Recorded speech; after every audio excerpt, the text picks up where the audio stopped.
This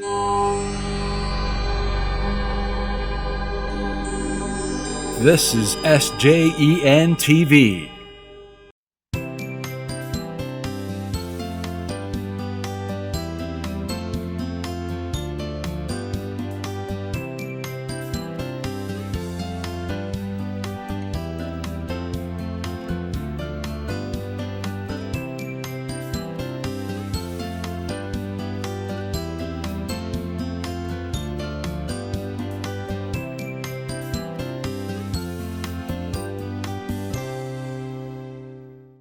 Welcome to Joy of Life. I'm your host, Father Darrin Merlino. With me is Dr. George Delgado. We have so much information. We're going to go straight into this topic.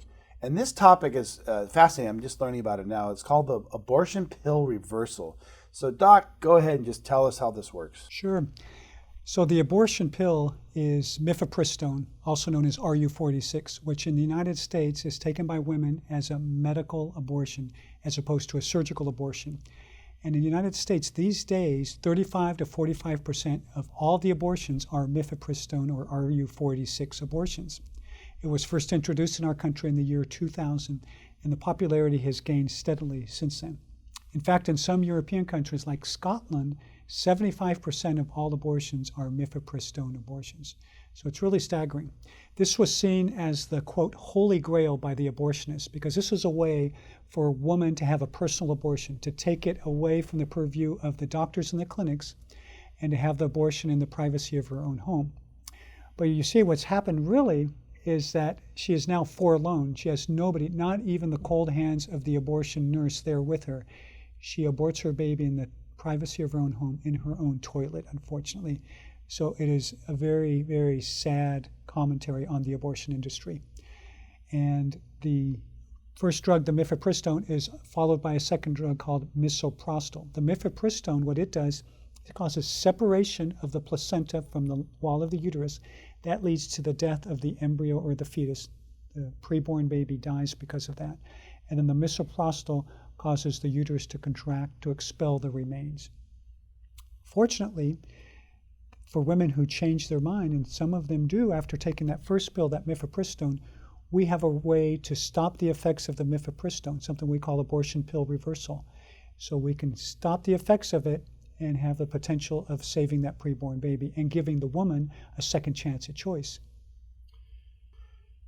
Who invented that abortion pill? Who's the guy who came up with that idea? Well, the abortion pill was invented by a French chemist in the 1970s or 80s, and he worked for a company called Roussel-Uclaf. And that's why the first name given to this drug was RU486, Roussel-Uclaf. And many drugs are tested and studied, but they never make it to market. So they don't spend a lot of time trying to give those drugs a proper name. What they do is they just give them a developmental label, in this case RU46. When it was clear that it would go to market, then they named it mifepristone. And it was originally actually studied for its properties of blocking cortisone-type hormone receptors.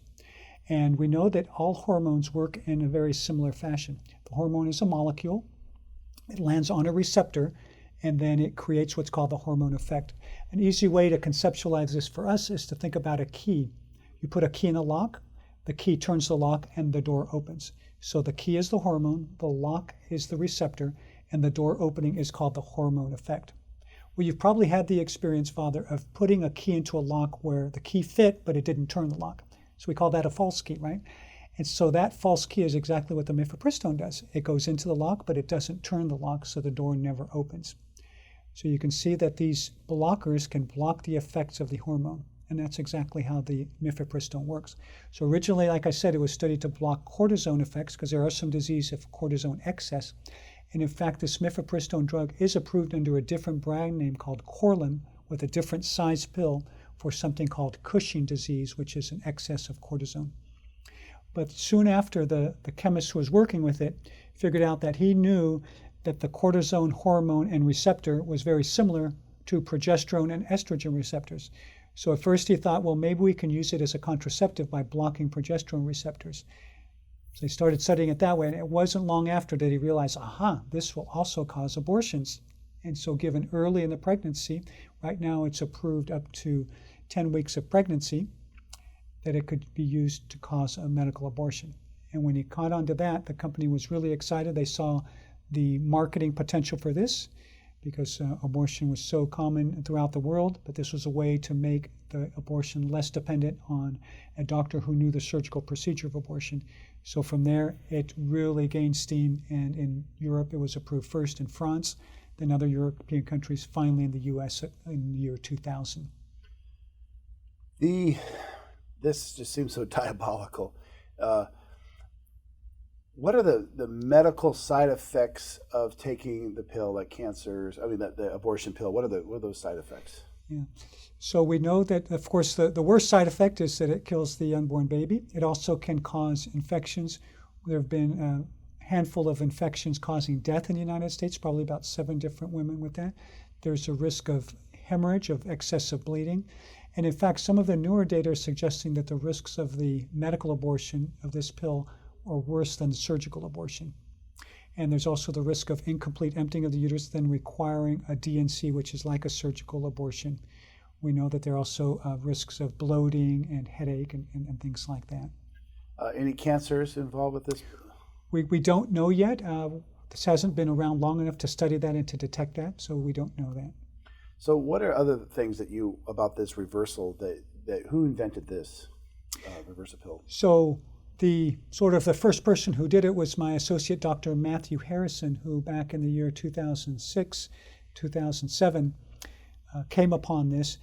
Myself in the year 2009, I was not aware of Dr. Harrison's discovery, and so I pretty much came upon the same discovery. So 2 of us did it independently, he first, myself second. And we both had women who came to us into the office, in his case, by telephone in my case, who had taken mifepristone and changed their minds and wanted to know if there was a way to reverse the medical abortion. In my case, I got a phone call from a sidewalk counselor in Bakersfield, California, named Terry Palmquist, who has a website and carries a cell phone when she's praying in front of abortion centers. And she got a call from a woman in El Paso, Texas, who had taken the mifepristone and changed her mind. She called me asking for advice because various times Terry would call me for advice. Now I said to Terry, and just like with Dr. Harrison, I'd never heard of this before, but I had studied mifepristone from before it was released in the United States, so I knew exactly how it worked. I knew that it blocked progesterone receptors. I also had a lot of experience using progesterone in pregnancy from my NAPRO technology training, and I knew that when women who had low progesterone levels in pregnancy were given progesterone, we could prevent miscarriages. So I thought in my mind, in a way, this is analogous to a low progesterone situation because the progesterone is being blocked. How about if we give extra progesterone to outcompete that mifepristone at the receptor site, to put more good guy keys in front of the lock so that more good guy keys would go in and open that door, and then eventually that mifepristone would wash out because the woman only took it once. I reasoned that this might be a way to save the baby. So the problem was I was in San Diego, this woman was in El Paso, Texas. So I found a doctor, Dr. John Ellen Bellacura in El Paso, Texas, who had progesterone in the office and who knew about NAPRO technology, was NAPRO trained. And I told her how I thought how to treat this woman. I pretty much came up with a protocol on the fly, which is similar to a protocol we use today. And she administered the progesterone and was able to save the baby. Oh, wow. So yeah, it was a great finding. At that point, I didn't know if this was just a fluke or not. So I just thought about it and read about it some more.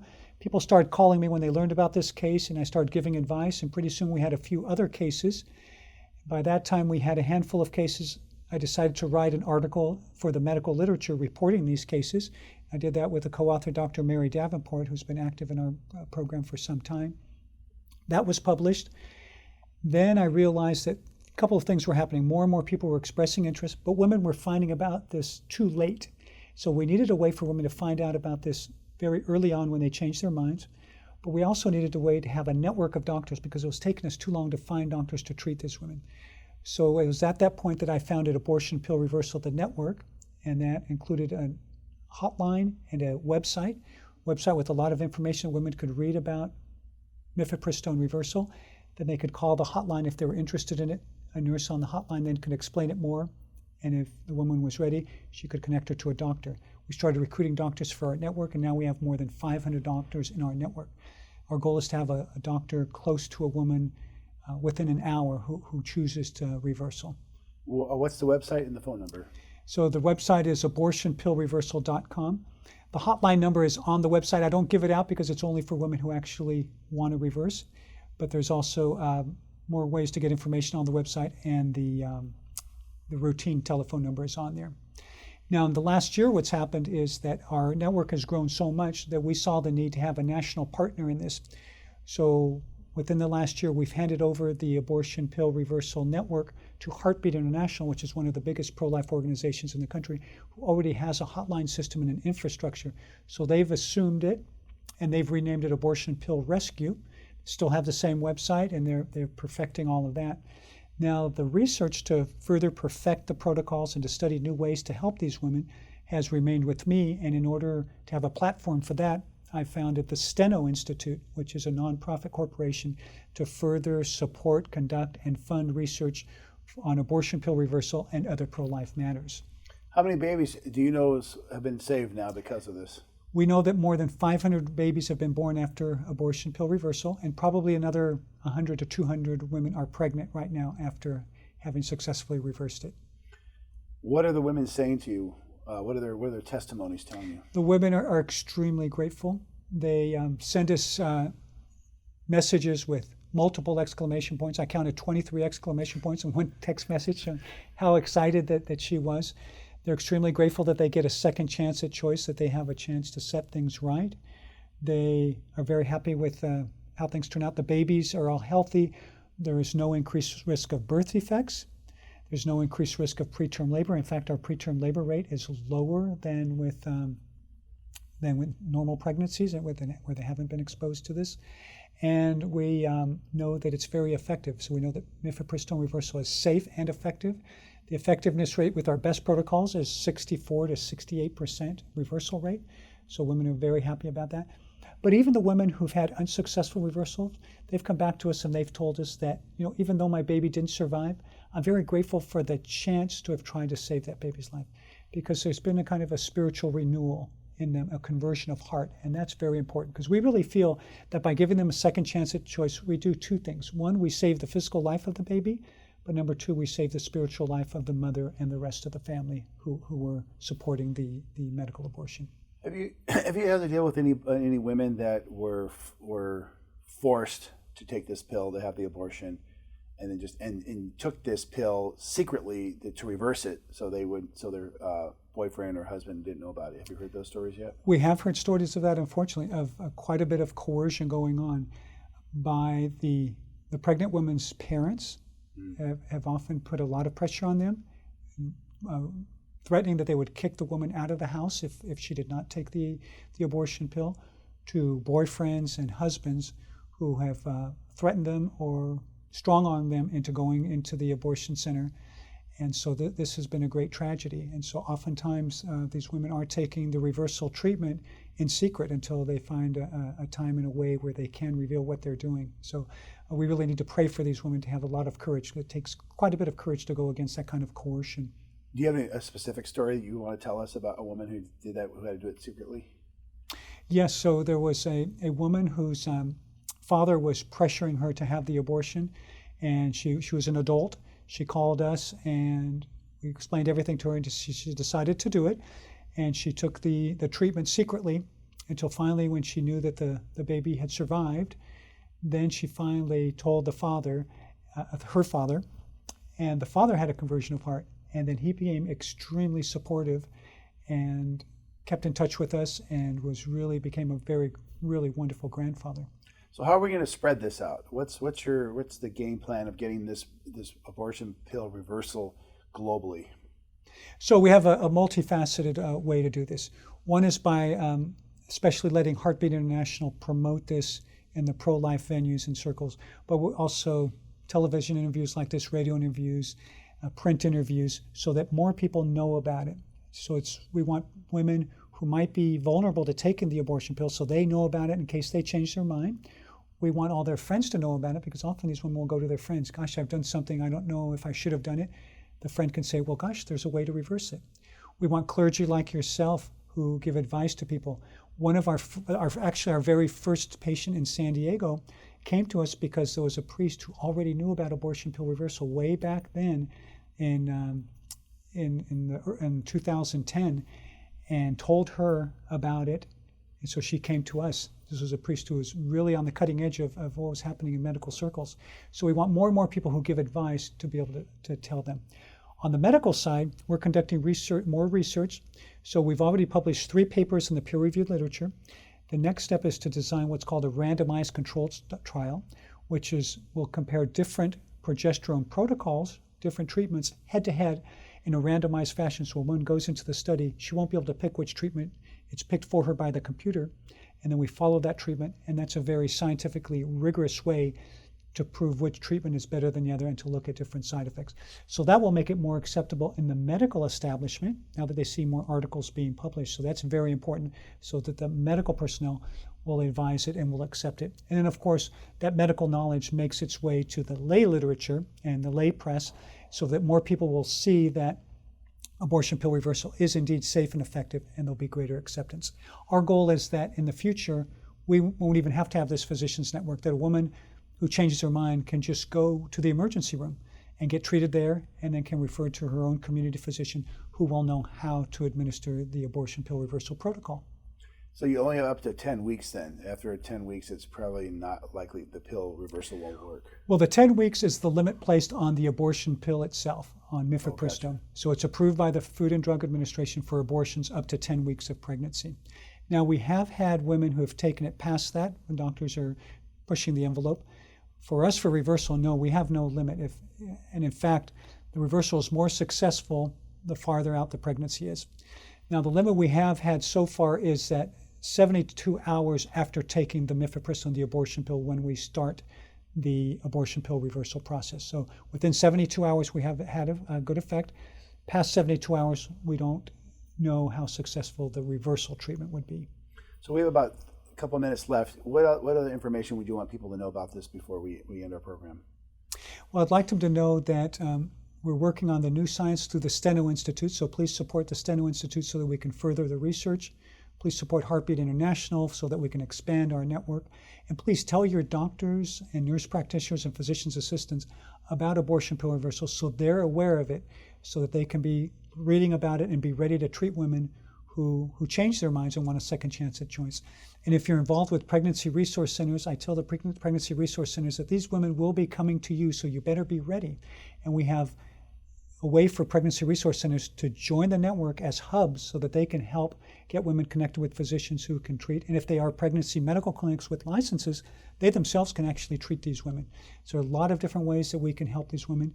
And I ask that everybody out there pray for the success of abortion pill reversal and spread the word so that more people know about it, so that they can tell their friends, who can tell their friends, who can tell a woman who might have taken mifepristone that you do have a second chance at choice.